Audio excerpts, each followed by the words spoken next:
The community of Xolobeni in the Eastern Cape remains divided over plans to establish titanium mining in the area. Earlier today, Mineral Resources Minister Mantashe was meant to engage the community, but the Amadiba Crisis Committee has reiterated that Mantashe is not welcome in the area.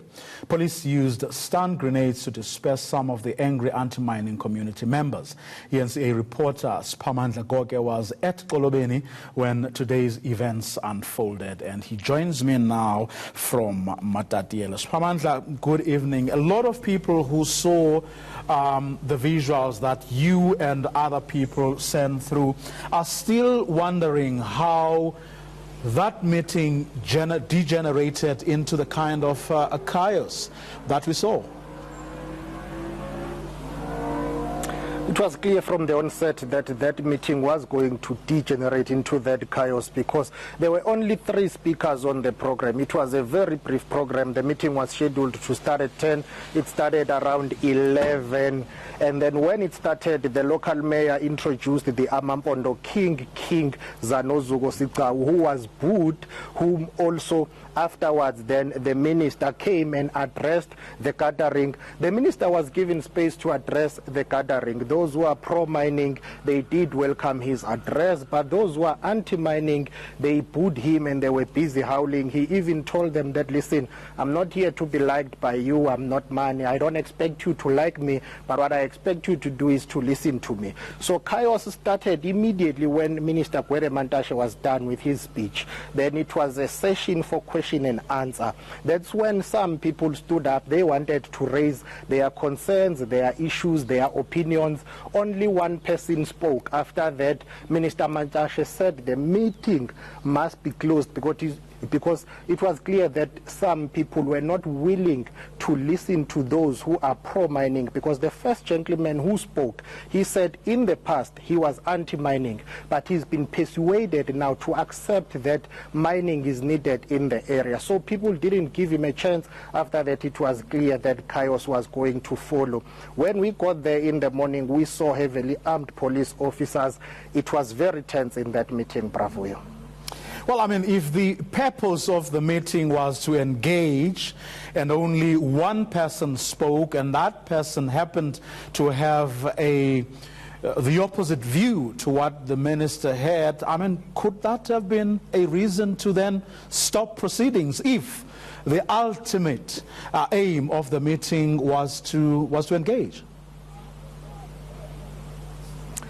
I think from the onset it's clear that there were some people who came to that meeting with an aim of disrupting that meeting. You would recall that prior to Minister Mantashe's arrival, particularly Amadiba Crisis Committee had indicated that they are not going to welcome him. I did interview Nontle afterwards, who is the spokesperson of that committee. She told me that according to them, they are opposed to Minister Mantashe coming to Xolobeni because there is a court process underway. You would recall that last year the Department of Mineral Resources lost a court case and they were ordered to go back to the community and consult, and then the community must give a full consent whether they want that mining to go on in the area or not. So those who are anti-mining are saying, how can the minister come back to the community when there is a court judgment that he has appealed? So they are saying he should have waited for all court processes to wrap up first and then come back. But those who are pro-mining are saying, listen, this process has to go on. It's been there since 2002. Minister Mantashe was clear. He told the gathering that I am not saying accept this mine. All I'm saying is that a decision has to be found or has to be taken. If you are anti-mining, he came there to tell them that they need to have a survey. He will bring back a team which will conduct a survey in the area. I think that's where chaos started also, because some people said, why are you asking us to undertake this survey, whereas we have told you that we don't want mining? Others are saying it's not all of us who do not want this mine to take place in the area, or it's not all of us who do not want mining in the area, it's just a certain portion. So from the conversation that you had with the minister afterwards, he is going ahead with the survey irrespective? Absolutely. I did put a question to him after that chaotic meeting because we had an opportunity to interview him. Strangely enough, he tried to downplay that chaos, but when we were interviewing him, of course, police had to use stun grenades to disperse the crowd, of which it was very embarrassing and very chaotic. But the minister is adamant that he's got nothing to gain. I did put that question to him to say, Minister, you've been accused by some people who are saying you are pushing this project because allegedly you have benefited or you stand to benefit. Let's listen in. This is what he had to say. One, we're going to conduct a survey in this area. That is what we're going to do.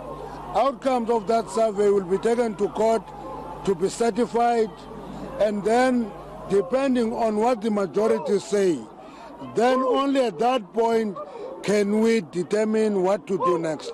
Now, they can criticize me personally. This thing has been on the table since 2002. I'm only here for 11 months, so I can't be hell-bent.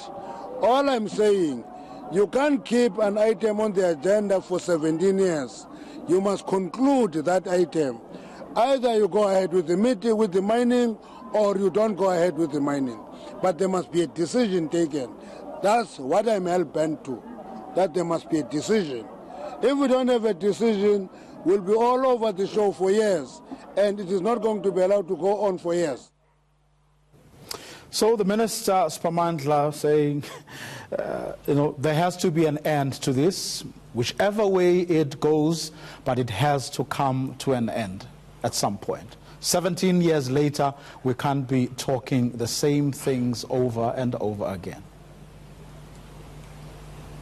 That's what he says. He says he's only concerned with finalizing this matter. As to what people are saying about him having some interest, that is not the case. He even told the gathering that next month they will be going to the Western Cape because one of the mining companies that is touted or that has proposed to mine in Xolobeni is having some operations in the Western Cape. So he said all those who are interested to go to the Western Cape with him, he will be visiting those operations, and then they will decide from there whether that mining company qualifies to bid for that job. But he said at the end of the day there has to be some finality. He is not forcing a Xolobeni community to accept the mining in the area, because those who are opposed to the mining in the area, they are saying they will lose their livelihoods, they would lose their land, agriculture will be affected, tourism will be affected. But Minister Mantashe and other stakeholders, they are saying all those things can coexist.